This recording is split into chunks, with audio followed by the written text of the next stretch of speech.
Yeah, Alzheimer's is a very, very unique disease. There's so much light that has come to it. Anybody and everybody can be struck by it. It's not,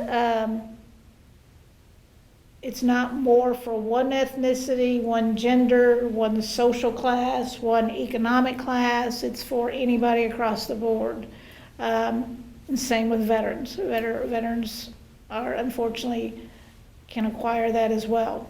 And my experience is that we had at the Thompson Hood Center, we had one unit that was specific. It was the Eisenhower unit, and I'm assuming that's the same unit there now. The Eisenhower unit, which was for our Alzheimer clients, our residents. We had everybody from mild to severe. Depending upon what sources you're reading, you can have mild, moderate, or severe Alzheimer, or it can be broken down into 4 categories, or it can be broken down into 7 categories. I typically just break it down into 3 categories: mild, moderate, and severe. And with that, when working with Alzheimer, the mild, you probably won't really be able to notice much. A family member could. In regards to some repetitiveness, in regards to questions or something like that. The person still could drive, okay? But if they're in a facility, they're not driving. Moderate, no, they're not going to be driving. You definitely will notice it more. Definitely notice it more. There'll be repetitive type of questions. Some needed assistance for whatever the case may be. It could even be cutting meat, anything like that. So there is a definite difference between mild and moderate and severe. And when I say severe, this is whenever the last stage really is that individual kind of draws up in a fetal position in the bed, and the body's not telling the body how to conduct itself. Whether it's eating, chewing, going to the bathroom, the body does not signal each other to do that. The moderate, they're still independent, able to do that. They just need assistance, somebody to walk with them, to guide them. The mild, they may have a loss for trying to find words when talking about a conversation, anything like that. So there are in my opinion, 3 distinct differences. This mild phase, be patient, don't always finish the sentence. The moderate phase, be patient. You may need to assist in completing a thought, keeping them on target. This last phase, you're not going to be doing anything really with them, because that's all for the caregiver and or family, to be there with that person. And that last stage can last a long time. The beginning could be anywhere from 1 to 7 years. The middle could be anywhere from that 7 to 3, 4, 5 years. And then that last stage, it just depends upon the body, when the body is going to be shutting down. So really where the volunteer would get the most activity with an individual is the first stage and the moderate stage.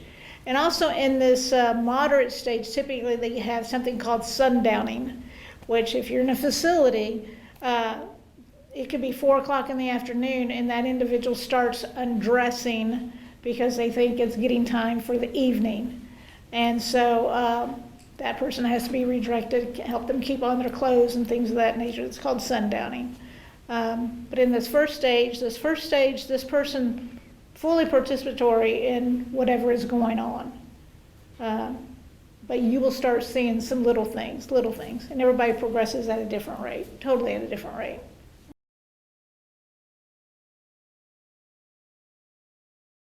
Whether you know or not, they can't really determine a person has Alzheimer until the person is deceased. Why you'd want to do this, but you may want to. If they severed the head and they would take the head apart, you would see chunks of the brain gone. They're not connecting, okay? Dementia, I don't know if that happens. I don't know that it happens like that.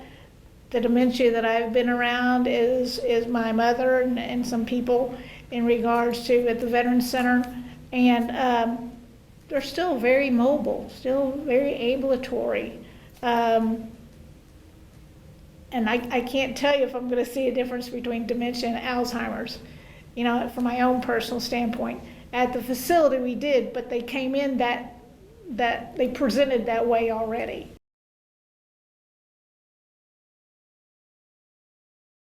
They will be able to communicate some, but it'll be broken up as far as sentence structure and things of that nature.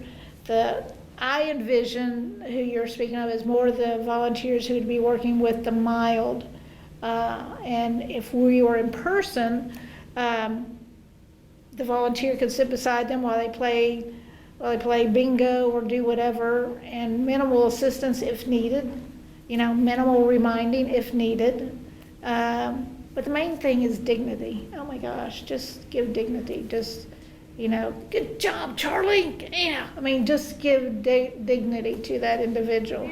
Severe, typically the nursing staff will be caring for them until it gets to the end stage and family members may come in, at that point. The moderate, that person is still independent to a degree. If you go out on community reentry where you're going out into town, you'll need to have a volunteer to assist and stay with that person so that person doesn't get lost.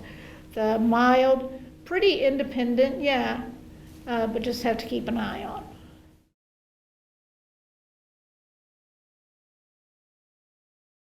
Do as much as normal stuff as possible.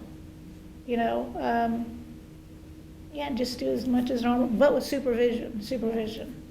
Okay, but you all are doing, virtual. Like one of the things I can think for you all virtual, you all could do a cognitive type of activity. When I say puzzle, a cognitive activity, that could be done virtually, and don't assume they're going to remember something. So you may want to give hints to help them to remember.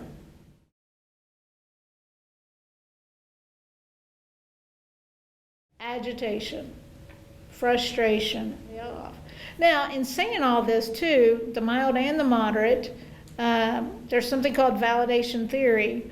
I'm assuming it's presumably still being used, is that an Alzheimer's patient may misunderstand your face like, oh, this is my cousin Susie. Susie, how are you doing? How's Uncle John doing? Just go with it. Just go with it. You're validating that thought, that memory, instead of saying, Charlie, you're wrong. Don't do that. Okay, you're validating the thought that that person's having. Now, that's not easy. You're going to have to practice that. Just run with it. I kind of call it, I tell my students whenever they're working with patients, to some degree, you got to have cocktail talk. You know what I'm saying? Talk about nothing but something. And that's kind of what you're doing until you build this rapport. You're understanding that individual.